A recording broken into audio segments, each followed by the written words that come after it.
ধরো কলকি মারো টান গাঞ্জা বাবার আশেকা মহিলা গেলে সঙ্গে কিছুই যাবে না। আছে না নাই? এখন তো অনেক হুজুরও শোনে ভাই এই সমাজে গান শোনা লাগে না, এই সমাজই আমাদের জোর করে গান শুনে। কথা হয় না? রাস্তা দিয়ে যাবেন লবণালার কাছে গান বাজেনি, বাজে না? 1 মাইলের দূর থেকে গানের আওয়াজ শোনা যায়, কানের মধ্যে কি আঙ্গুল দিয়ে থাকা যায়? তো ও শুনলে ছাতা এমনি মুখস্থ হয়। কথা হয় না? যারা কোরআনের হাফেজ আর যারা হাফেজ না, এদের ব্রেন মুখস্থ শক্তি কখনোই এক নয়। কথা হয় না? ঠিক না ভাই? ঠিক। এই জন্য রাসূল সাল্লাল্লাহু আলাইহি ওয়াসাল্লাম হাদিসের মধ্যে বলছেন, যারা কোরআন মুখস্থ করছে আর যারা কোরআন মুখস্থ করে নাই, কোরআন মুখস্থ করেনওয়ালাদের ব্রেনকে আল্লাহ তাআলা 40 গুণ মুখস্থ শক্তি রাখার মতো যোগ্যতা আল্লাহ বাড়িয়ে দেন। জোরে বলেন আমিন। কষ্ট হচ্ছে নাকি? ধরো কলকি মারো টান গাঞ্জা বাবার আশেকান মইরা গেলে সঙ্গে কিছুই যাবে না।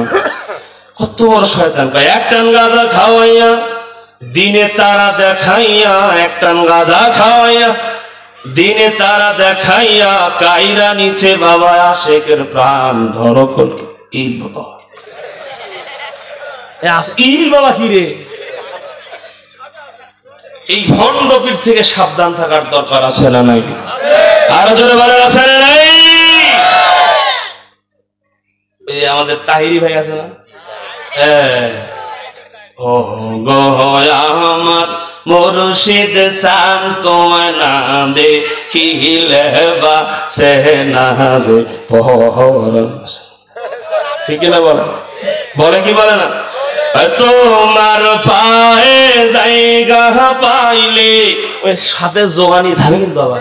হ্যাঁ, তোমার পায়ে জায়গা পাইলে বাবা থাকবে না আর অবসান তোমার না দেখিলে বা সে না যে।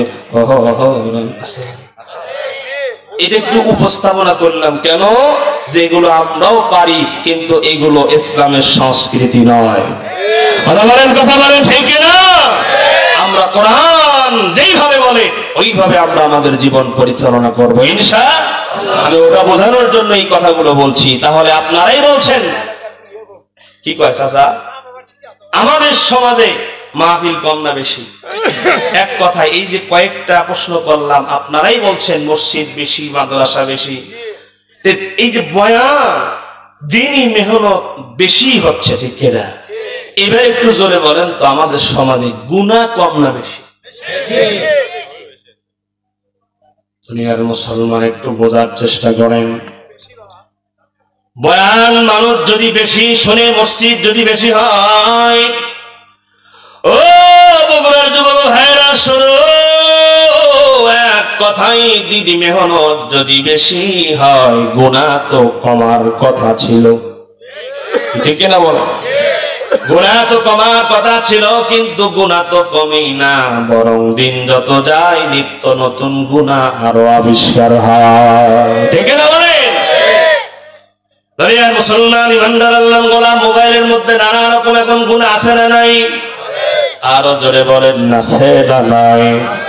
টিকটকে গুনাহ তো এই বগুড়াতে নাই, আছে না নাই?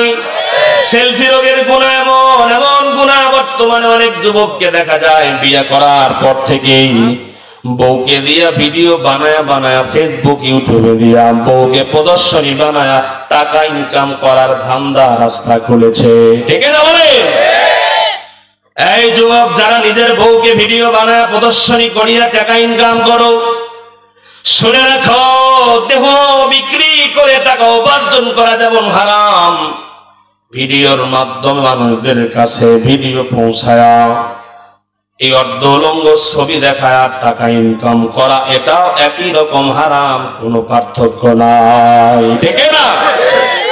তো আসুন দুনিয়ার মুসলমান কি বোঝাতে চাই, এই মাহফিল দিয়া, বয়ান দিয়া, নসিহত দিয়া আজ পর্যন্ত সমাজ থেকে একটা গুনাহ মুছে নাই, ঠিক না? বলেন। অনেকে প্রশ্ন করতে পারেন, হুজুর তাহলে মাহফিল দিয়ে লাভ কি? গুনাহ যদি সমাজ থেকে না যায়, লাভ নাই এটা বলি নাই, লাভ আছে। কি লাভ? দেখা দেয় অনেক যুবক আগে মুখে দাড়ি রাখে নাই, নবীজির সুন্নতের বয়ান শুনে শুনে অনেক যুবক দাড়ি রাখে, ঠিক না বলেন? অনেক মায়েরা পর্দা আগে করতো না, পর্দার বয়ান শোনার পরে অনেক মায়েরা পর্দা করা শুরু করে। অনেক মুসলমান বেনামাজি নামাজ আগে পড়তো না, নামাজের গুরুত্বের বয়ান শুনে শুনে অনেক বেনামাজি বয়ান শুনে নামাজ ধরে, ঠিক না বলেন? তাইলে কি বোঝাতে চাই? বোঝাতে চাই বয়ান দিয়া সমাজের মধ্য থেকে আজও পর্যন্ত একটা গুনাহও আমরা মুছে ফেলতে পারি নাই। যদি দেখাতে পারেন হুজুর আজকে থেকে 2 বছর 1 বছর আগে বাংলাদেশে এই গুনাহটা ছিল, এখন আর এই গুনাহটা নাই, যদি দেখাতে পারেন 1 লক্ষ টাকা পুরস্কার ঘোষণা দেওয়া হলো। দেখাতে পারবেন? একজন হাত তুলে বলেন হুজুর এই গুনাহটা আগে ছিল এখন নাই। ওইটা তো যায় নাই, বরং ওই গুনাহটা নিজে 2-4-5 হাজার ডিম পাইরা আবার আন্ডার থেকে আবার বাচ্চা ফুটাইছে। কথা বলেন ঠিক না ঠিক? তাহলে এখন আমাদের চিহ্নিত করার দরকার। এত বয়ান, এত নসিহত, এত মসজিদের বয়ান, এত হুজুর, তাহলে সমাজ থেকে অনিয়ম অনাচার দুর্নীতিগুলো বন্ধ হচ্ছে না কেন? এর মূল কারণ হলো সমাজে সব হচ্ছে কিন্তু কোরআন দিয়ে রাষ্ট্র পরিচালনা হচ্ছে না। আরো জোরে বলেন। নবীজি স্বয়ং 17 বছর, এরপরে 40 বছর পর্যন্ত চেষ্টা করছেন সমাজ থেকে গুনাহকে মিটাইয়া দেওয়ার জন্য, কিন্তু পেরেছিলেন? বলেন না পারছে? পারেন নাই। সম্ভবপর হয়েছে তখন কোরআন দিয়ে দাওয়াত, কোরআন দিয়ে রাষ্ট্র পরিচালনা করেছে যখন, ঠিক না? তাহলে আজও যদি আমরা বাংলাদেশ থেকে অনিয়ম, দুর্নীতি, জুলুম, নির্যাতন, সুদ, ঘুষ, যত রকমের হারাম কাজ আছে, এই সব কিছু যদি আমরা বন্ধ করতে চাই, এই জমিন যার, এই জমিনে আইন চালানো লাগবে তার। আমার সাথে মনে একমত না আপনারা? কথা বলেন। এই জমিন কার? আরো জোরে বলেন কার? এই জমিনে আইন চলবে কার? এই যে মোবাইল আছে, এই মোবাইলে দেখবেন একটা ফিঙ্গারপ্রিন্ট লক আছে, আছে? এটা কি আমারটা আপনার, আমার মোবাইল কি আপনার লোক দিয়ে খুলবে? কথা কয় না, খুলবে? মোবাইল যার ফিঙ্গারপ্রিন্ট লাগবে তার। কথা কয় না, ঠিক না ঠিক বলেন? এই যে মোবাইলটা যখন কিনছেন, প্রত্যেকটা মোবাইলের সাথে, ইলেকট্রিক জিনিসের সাথে যেই ব্যক্তি এই জিনিসটা আবিষ্কার করছে ওইটার সাথে একটা গাইডলাইন নোটবুক দিয়েছে যে এইটাকে কিভাবে পরিচালনা করা লাগবে। কথা বলেন দিছে না নাই? মোবাইলের যিনি আবিষ্কারক তিনি তার বইয়ের মধ্যে নীতিমালা দিয়েছেন, কেউ যদি আপনার মোবাইলে কল দেয় কথা বলার জন্য লাল বাটনটা চাপ দেওয়া লাগবে, ঠিক না? ঠিক বলে। লাল বাটন না সবুজ বাটন? একটু হুশ করে করেন, আমি তো একটু পরীক্ষা করি মাঝে মাঝে। বলেন আপনার মোবাইলে যদি কেউ কল দেয়, আপনি যদি কথা বলতে চান কোন বাটন চাপা লাগবে?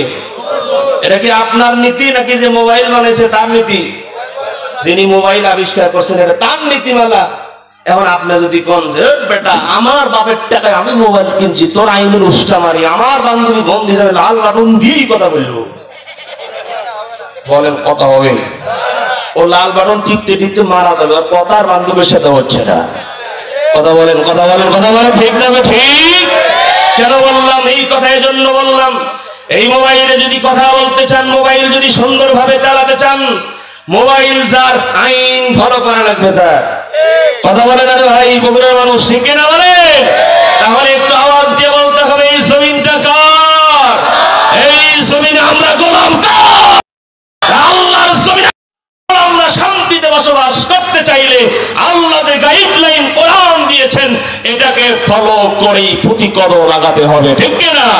আপনি যদি এই আল্লাহর পাঠানো গাইডলাইন বাদ দিয়া মোবাইলের মতো নিজের মতো করে শান্তি খুঁজে পেতে চান, খুঁজতে খুঁজতে মারা যাবেন, শান্তি কপালে আসবে না।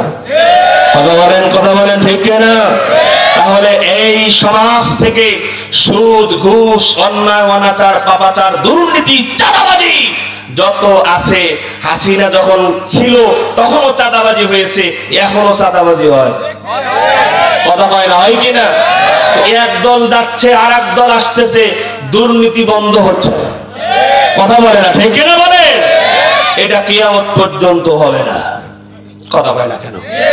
কিন্তু এই দুর্নীতি চাঁদাবাজি বন্ধ করতে হলে এই কোরআনটা দলমত নির্বিশেষে পার্লামেন্টে পাঠানো লাগবে, কথা বলে না, ঠিক কিনা বলে?